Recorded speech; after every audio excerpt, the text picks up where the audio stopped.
Pada salam saja, saya di sini akan mempresentasikan sains dan teknologi dalam Al-Quran.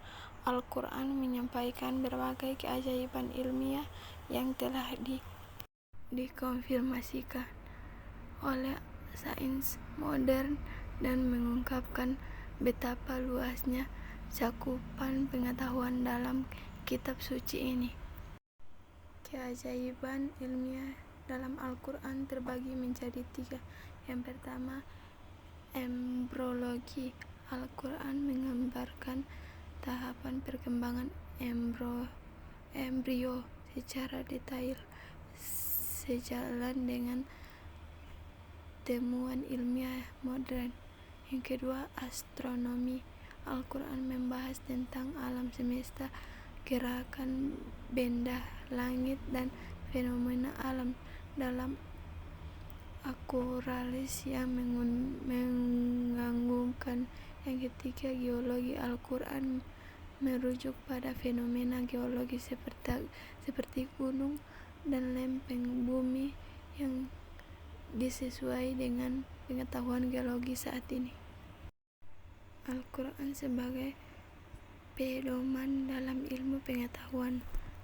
Hidrologi. Al-Quran memberikan petunjuk tentang siklus air dan sumber kehidupan yang relevan dalam ilmu hidrologi modern. Botani.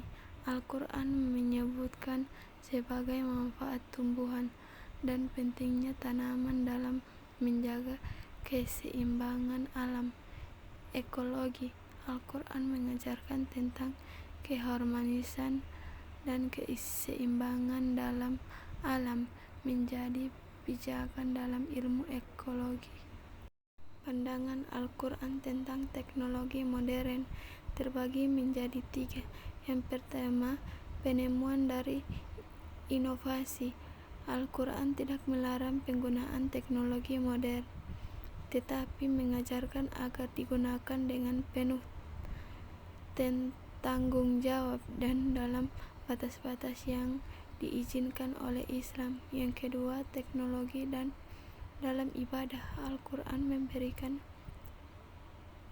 panduan bagi umat Muslim dalam menggunakan teknologi dalam melakukan ibadah, seperti penggunaan aplikasi untuk mengingatkan waktu saat salat. Yang ketiga, etika digital. Al-Quran mengajarkan prinsip-prinsip kesopanan dan etika yang relevan dalam era digital dengan menggunakan teknologi secara luas. Kontribusi ilmu pengetahuan Islam pada perkembangan sains dan teknologi terbagi menjadi 3, yaitu pertama, aljabar. Matematika dan aljabar modern banyak dipengaruhi oleh kontribusi ilmuwan Muslim seperti Al-Khawarizmi. Yang kedua, astronomi. Penemuan dan observasi astronomi oleh ilmuwan Muslim menunjukkan pemahaman kita tentang alam semesta. Yang ketiga, perkembangan kedokteran.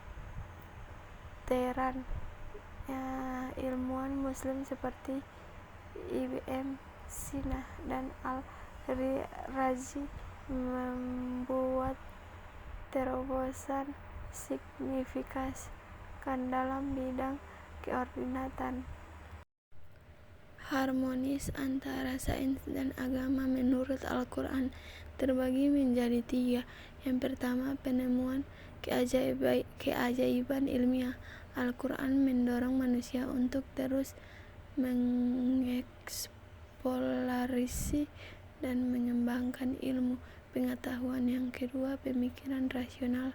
Al-Quran menghargai pemikiran rasional dan penelitian yang terkait dengan sains dan teknologi. Yang ketiga, penemuan moral. Al-Quran memberikan panduan moral dalam pemanfaatan sains dan teknologi untuk kebaikan umat manusia. Kesimpulannya, Al-Quran tidak hanya merupakan kitab suci agama, tetapi juga kaya dengan hikmah dan pandangan tentang sains dan teknologi. Dalam harmonis antara sains dan agama, kita dapat menemukan titik temu untuk memperoleh manfaat maksimal dari dua bidang ini. Baik, terima kasih.